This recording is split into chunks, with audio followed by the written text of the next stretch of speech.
एक बाज की कहानी। पूरी दुनिया में पक्षियों की 10,000 से भी ज्यादा प्रजातियां पाई जाती है। सभी के वही 2 पंजे, 2 पंख और एक गर्दन होती है। लेकिन इन्हीं में से एक ऐसा पक्षी है जिसकी एक अलग ही पहचान है, जो आसमान का सीना चीर के हजारों मीटर ऊपर 120 किलोमीटर घंटे की रफ्तार से उड़ता है, जो खुद के कई गुना अधिक वजन के शिकार को भी अपने पंजों पे दबोच कर उड़ जाता है। और इसीलिए उसे पक्षियों का राजा कहा जाता है, जिसे हम बाज के नाम से जानते हैं। और एक बाज इतना ऊंचा मुकाम हासिल करता है अपनी ट्रेनिंग और अपनी पुनर्जन्म की वजह से। अगर आप भी इस दुनिया में एक मुकाम हासिल करना चाहते हैं तो एक बाज को बाज बनने का पूरा सफर आपको जानना बहुत जरूरी है, क्योंकि 25 से 30 की उम्र तक आने के बाद भी लोगों को रिस्क लेने से डर लगता है। लेकिन एक बाज की जीवन की शुरुआत ही रिस्क से होती है।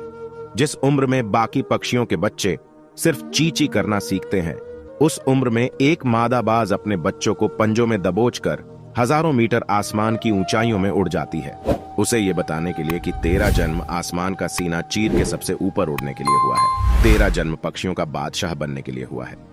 जमीन से हजारों मीटर ऊपर ले जाकर मादा बाज अपने पंजों से उसे छोड़ देती है, और यहीं से शुरू होती है उसकी हाई रिस्क ट्रेनिंग। वो चूजा जमीन की तरफ तेजी से गिरने लगता है। थोड़ा नीचे आता है तो उसके पंख खुलने लगते हैं।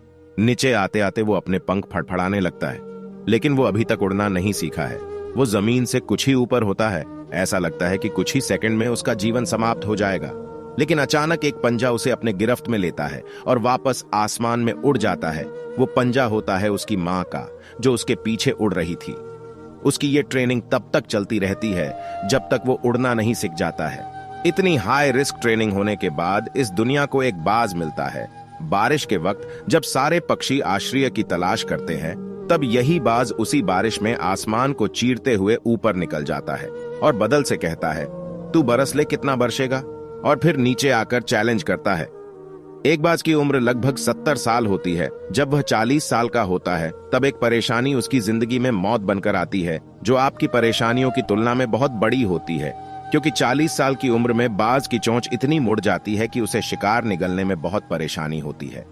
उसके पंख भारी हो जाते हैं, छाती से चिपकने लगते हैं, जिससे उड़ना बहुत मुश्किल हो जाता है। उसके पंजे लंबे और लचीले हो जाते हैं, जिससे वो शिकार को सही से नहीं पकड़ पाता। अब उस बाज के पास सिर्फ 3 रास्ते होते हैं। एक, वो अपने शरीर त्याग सकता है। 2, गिद्ध की तरह छोड़े हुए भोजन पर निर्भर हो जाए। 3, सबसे कठिन और पीड़ादायक रास्ता अपने आप को और स्थापित का फिर से आसमान का सीना चीर कर उड़ने के लिए। जो 3 रास्ते बाज के पास थे, वही 3 रास्ते आपके पास होते हैं। लेकिन कुछ लोग पहले रास्ते को चुनते हैं और परेशानियों के तले दबकर सुसाइड कर लेते हैं। ज्यादातर लोग दूसरे रास्ते को चुनते हैं।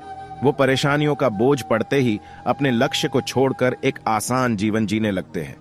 और कुछ वो लोग भी होते हैं जो इस परेशानियों को लात मारकर अपनी मेहनत के दम पर बाज की तरह आसमान की बुलंदियों को छूते हैं। दोस्तों, बाज की यह ट्रेनिंग हमें बहुत बड़ी सीख देती है कि अगर रिस्क लेना पड़े तो लो कि अपनी फील्ड में अपने आप को इतना ट्रेंड कर लो कि उस फील्ड में आपसे ऊपर उड़ने के बारे में सोचकर लोगों के पसीने छूट जाए।